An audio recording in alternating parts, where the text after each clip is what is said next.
Did you know there's a great way in the city of Brooklyn Park to find out information about your property and your neighborhood? We'll tell you all about it, and we'll also head to the city of Osseo, get a look inside the great work done by the Osseo Lions. That's all today on Channel 12's Community Corner.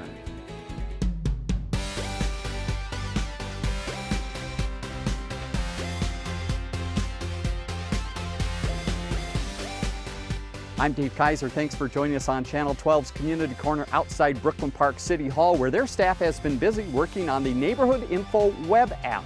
It's available on the city's website and also on your phones. We had a chance to catch up with John Nergy and find out a little bit more about how this has developed and some of the great ways you can use the Neighborhood Info web app right at home here in Brooklyn Park. So we talked with our different city departments and found out what information our residents asking for over the phone, email, coming in to visit us. I think that they're really looking for some basic information, like what school district would I be in, so they can look at the schools. They're looking for elected officials, zip code, when's my trash pickup day, when are my utilities billed, just kind of the basic information that you really want to know when you're moving into a new home.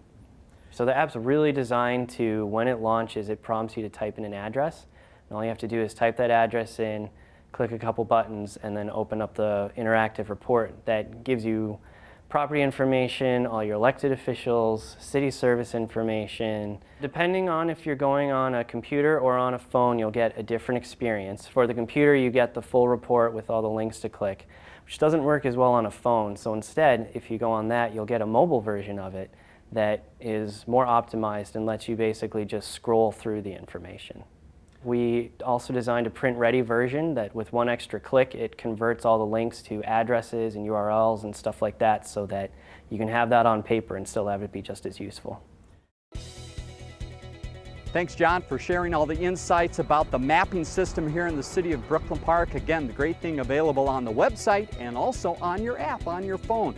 If you want to find out more about how the system works, go to brooklynpark.org/neighborhoods. Some of the most popular items, as you might guess, parks and amenities that they have in the area of Brooklyn Park, also businesses, city information, and schools. Again, brooklynpark.org/neighborhoods. Stay with us, much more coming up on Community Corner. First, a look at today's community calendar. Enjoy a concert in the park on Monday, August 17th at Brookview Park in Golden Valley, starting at 7 p.m.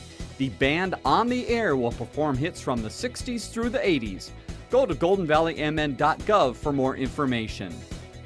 The movie Monsters University will be shown at New Hope Civic Park on Friday, August 21st, beginning at 8:30 p.m.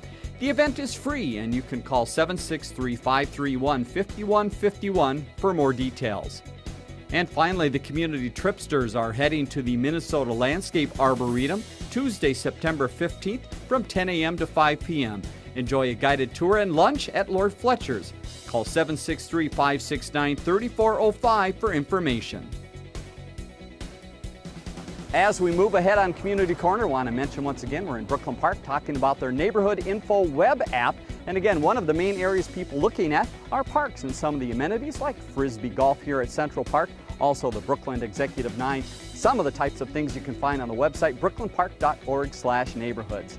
Now up to the city of Osseo, time to take a look at the great work done by the Osseo Lions. With that story, here's Ann Gallagher. They've been a part of Osseo since 1944, and they're just as active today. I've always wanted to join the Lions, and my husband I finally convinced him actually to join because our friends had joined the year before. They make fun events like the Mini Dazzle Parade, Pancake Breakfast, and Lions Roar possible, but their main focus is service. Overall, Lions, we work with eyesight. So anything from seeing eye dogs to service dogs, eye exams. They've put that philosophy into action. The Lions have set up drop-off boxes around town, including this one here at City Hall, where you can donate your used eyeglasses and they'll be distributed to those in need throughout the world. And they're always looking for new projects. More recently, the focus has been education. This last year we were fortunate to set up an endowment with the Hennepin Technical College, which is new for us this year. So residents of the Osseo community can apply for the scholarship. The Lions meet once a month and new members are welcome. You don't even have to live in Osseo. Our Lion meetings are a lot of fun. We have a nice meal. We have good times conversing with one another, and we usually have a guest speaker. We try to make them very interesting for our members and our guests. The latest goal is to get young people on board through a complimentary offshoot group, the Leo's Club. Leo's are somewhat of a young Lions club. So they serve the younger kids, up to 18 to 20 years old, and then hopefully they would then become Lion members sometime in the future. As you see, the Osseo Lions always doing some great things in the city of Osseo. Let's close today's Community Corner back in the city of Brooklyn Park. We're looking at maps. We've got the Neighborhood Info web app, and it is something available on the city's website, also on an app. If you want more information about how you can get involved in some of those great search functions and information you have, go to the city's website, brooklynpark.org/neighborhoods. Join us Friday on Community Corner, an update from the City of Brooklyn Center, and I'll sit down with Mayor Stephenson from the City of Maple Grove and get an update for you. We'll see you then.